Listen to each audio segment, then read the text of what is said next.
नमस्कार, रात के 10 बजने को वक्त हो चला है अपना बिहार का बुलेटिन की शुरुआत बड़ी खबर के साथ करेंगे। नीट पेपर लीक से जुड़ा हुआ एक अपडेट सामने आया है। बड़ी खबर आपको बता रहे हैं, 4 जुलाई तक आरोपियों की रिमांड सीबीआई को मिली है। 4 जुलाई तक से लेकर 27 जुलाई से रिमांड की अवधि शुरू कर दी जाएगी। चिंटू और मुकेश की रिमांड मिली है।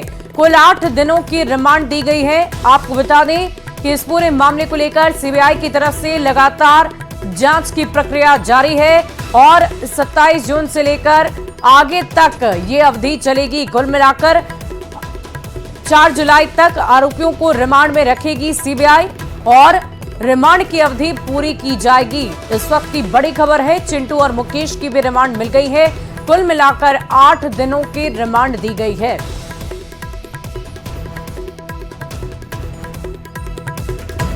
और जैसे जैसे नीट पेपर लीक कांड में सीबीआई की जांच तेज होती जा रही है, वैसे वैसे मामले में रोज नए नए खुलासे हो रहे हैं। लेकिन अब सीबीआई को बहुत बड़ी कामयाबी हाथ लगी है, क्योंकि कोर्ट ने पेपर लीक कांड के 2 आरोपी चिंटू और मुकेश को सीबीआई रिमांड पर भेज दिया है। उम्मीद है कि अब सीबीआई दोनों आरोपियों से कई अहम राज उगलवाने में कामयाब हो जाएगी।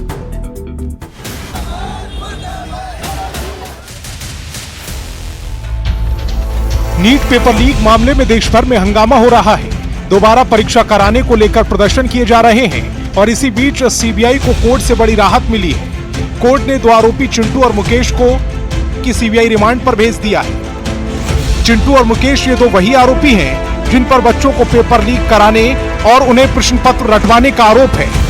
अब रिमांड के दौरान सीबीआई इन दोनों आरोपियों से पूछेगी कि कुल कितने बच्चों को प्रश्न पत्र और उत्तर रटवाए गए थे, कहां से और कब, किस तरह से प्रश्न पत्र उन्हें मिला और कितनी जगह पर प्रश्न पत्र और उत्तर भेजे गए। इसके अलावा भी कई सवाल हैं जिनका जवाब ढूंढना सीबीआई की पूछताछ का हिस्सा होगा। इधर हजारीबाग में जांच एजेंसी के 3 अफसरों ने ओएसिस स्कूल के प्रिंसिपल एहसान उल हक से कई घंटों पूछताछ की है। सीबीआई की टीम सबसे पहले प्रिंसिपल के घर गई, वहां उनसे पूछताछ की और बाद में प्रिंसिपल को ओएसिस स्कूल ले गई और मामले से जुड़े सबूत इकट्ठा करने की कोशिश की। नीट परीक्षा पत्र लीक मामले में हजारीबाग से एक बड़ा अपडेट सामने आ रहा है। आपको बताते चले कि जिस तरीके से पिछले दिन ईओयू की टीम ने जो है कई पहलुओं पर जांच किया है। हजारीबाग में यह जो है परीक्षा केंद्र बनाया गया था जहां पर विद्यार्थियों का परीक्षा लिए गए थे। आज जो है सीबीआई की टीम यहां पर पहुंची है और इस विद्यालय के प्रिंसिपल से कई तरह की जो है वो पूछताछ चल रही है। अगर कुछ देर पहले की हम बात कर ले तो हजारीबाग के जो इसी विद्यालय के जो प्रिंसिपल एहसानुल हक है उनके घरों पर पूछताछ की गई। उसके बाद 3 सदस्यीय टीम जो सीबीआई की है वो लेकर उन्हें यहां पहुंचे और अभी जो है अहम जानकारियां वो इकट्ठा की जा रही है। देखना यह होगा कि जिस तरीके से यह पूरा मामला हजारीबाग से जुड़ा है, इसमें क्या कुछ और भी तथ्य सामने आते हैं और आगे की जो है कार्रवाई क्या कुछ हो पाती है। उम्मीद है कि पेपर लीक कांड का मुख्य आरोपी पकड़ा जाएगा और पूरे रॉकेट का भंडाफोड़ होगा। Bureau report, news 18।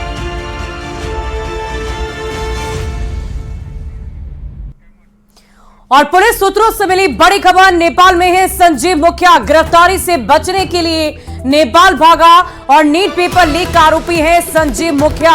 न्यूज़ 18 ने पहले ही इस बाबत पूरी जानकारी दी थी।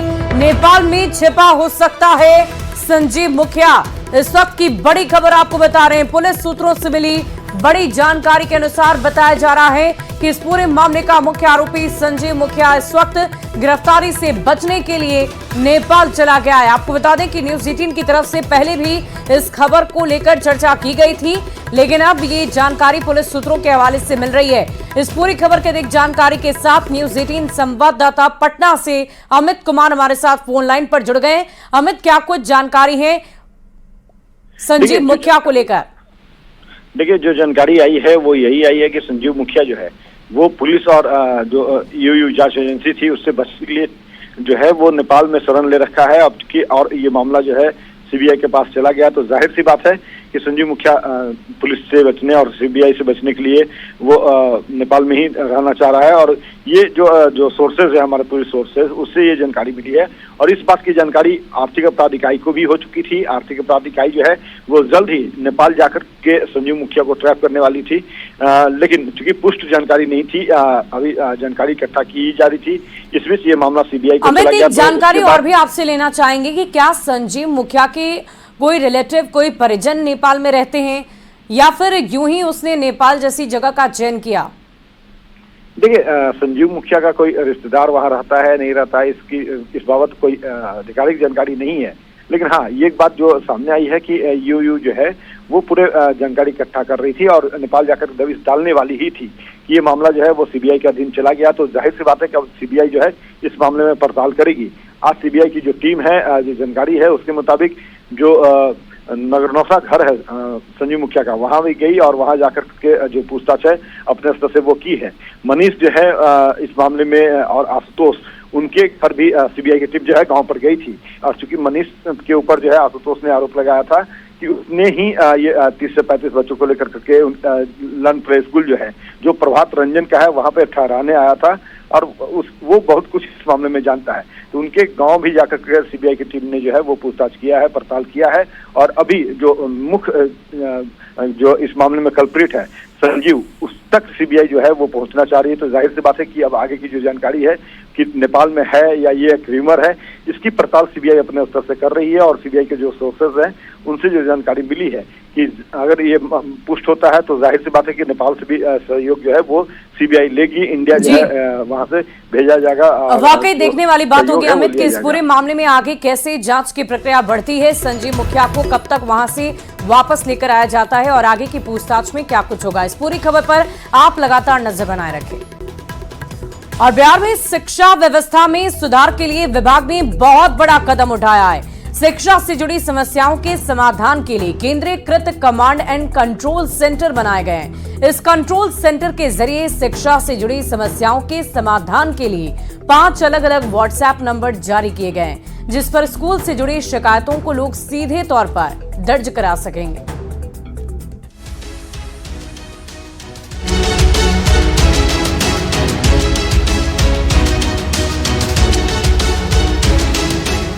ये है शिक्षा विभाग का केंद्रीकृत कमांड एंड कंट्रोल सेंटर, जहां से स्कूल से जुड़ी समस्याओं का सीधा समाधान किया जाएगा।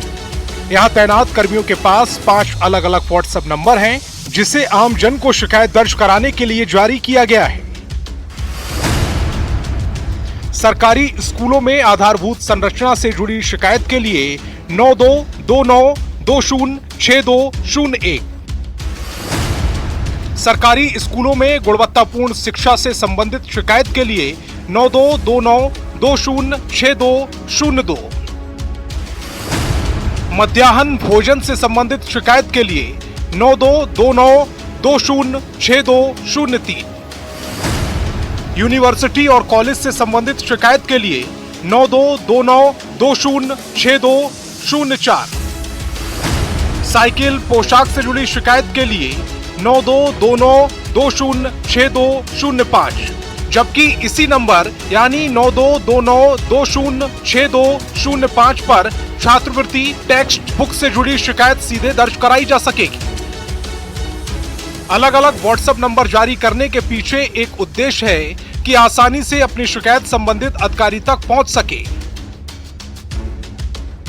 शिक्षा को सुधार करने के उद्देश्य से अपने सुझाव दे सकता है, अपने शिकायत कर सकता है, चाहे वो क्वालिटी ऑफ एजुकेशन हो या हायर एजुकेशन की बात हो या मिड डे मील की बात हो या इंफ्रास्ट्रक्चर की बात हो, पोशाक की, पोषण की, साइकिल इत्यादि की, या कोई भी अगर व्यवस्था में हम कैसे सुधार कर सकते हैं और शिक्षा का स्तर कैसे बढ़ा सकते हैं।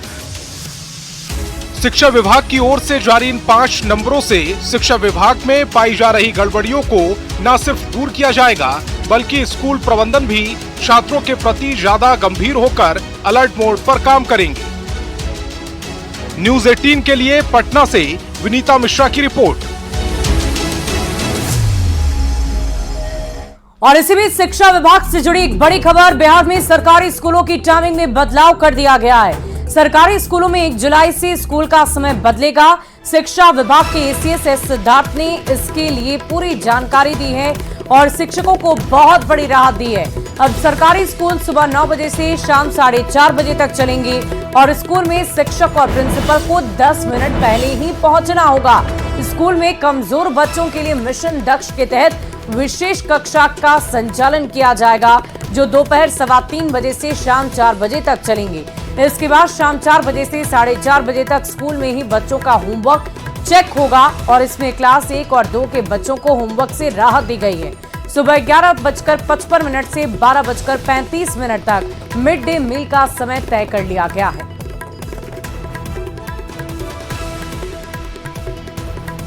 और बिहार में एनडीए सरकार एक्शन मोड में है। बिहार के नीतीश सरकार ने महागठबंधन सरकार में हुई अनियमितता की जांच के बाद कार्रवाई काफी तेज कर दी है। बिहार सरकार के पीएचईडी विभाग ने बिहार में करीब 826 करोड़ के टेंडर को रद्द कर दिया है। मंत्री नीरज बबलू के फैसले के बाद सियासत काफी गर्म हो गई है। ये रिपोर्ट देखिए।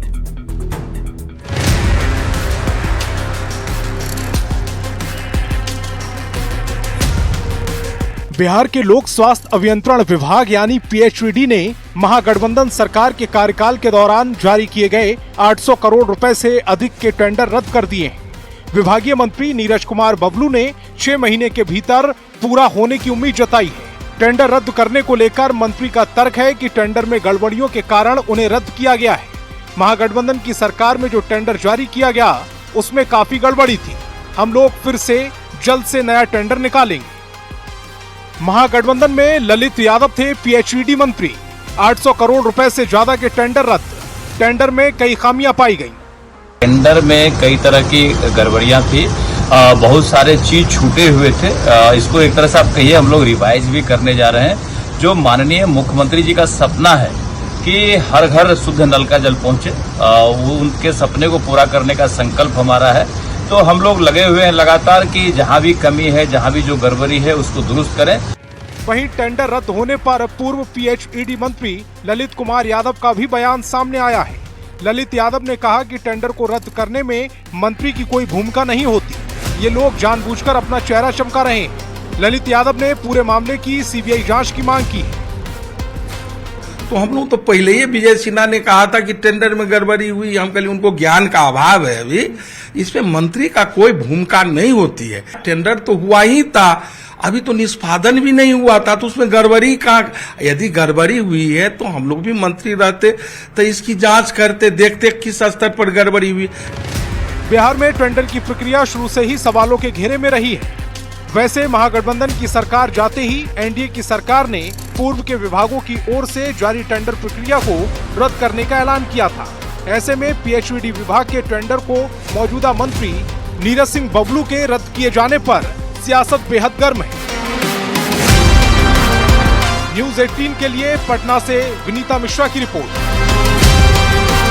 और डिप्टी सीएम सम्राट चौधरी ने पीएचईडी में टेंडर रद्द किए जाने पर कहा है कि इसकी जांच लगातार जारी है और उस पर कार्रवाई भी हो रही है। उन्होंने कहा कि लालू प्रसाद भ्रष्टाचार के प्रतीक हैं और इसीलिए उन्हें ये कार्रवाई गलत लग रही है। उन्होंने लोगों से भी विभागीय काम में गड़बड़ी दिखने पर सरकार को जानकारी देने की अपील की है। जांच प्रक्रिया है, वो सभी लोगों ने मंत्री के आदेश से जांच हुई है, उसके ऊपर कार्रवाई किया गया।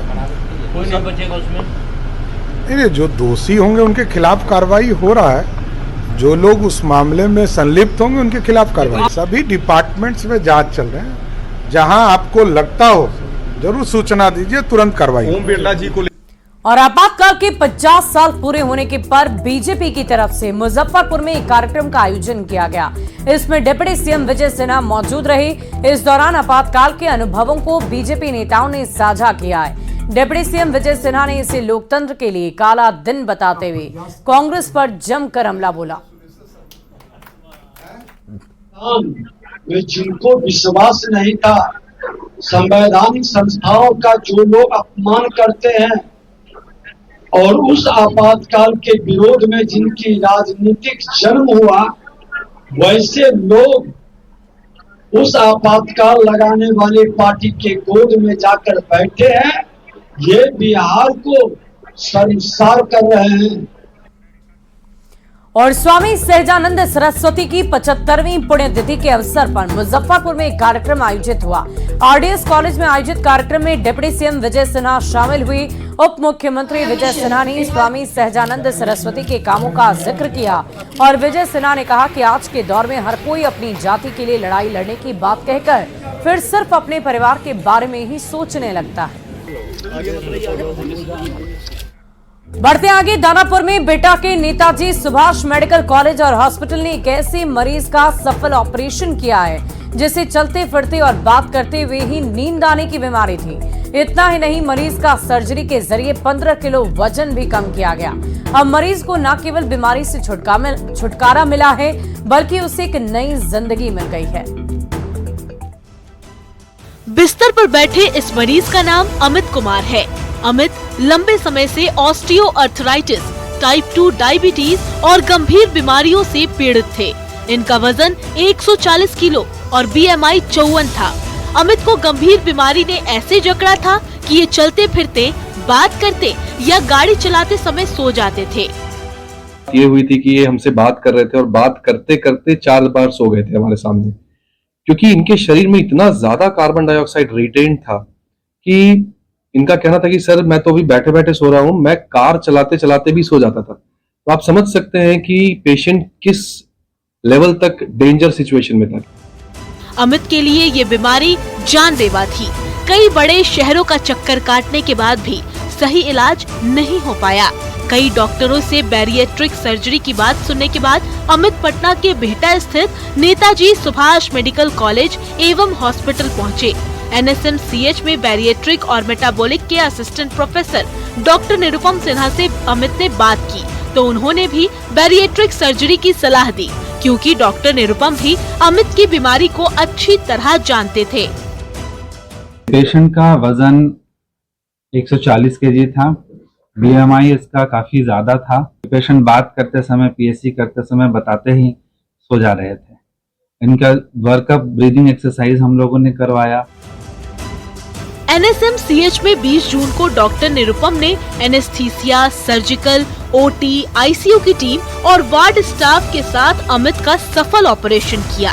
लगभग 1.25 घंटे में लैप्रोस्कोपिक स्लीव, गैस्ट्रोकोमी और पित्ताशय सर्जरी को एक सिटिंग में किया गया।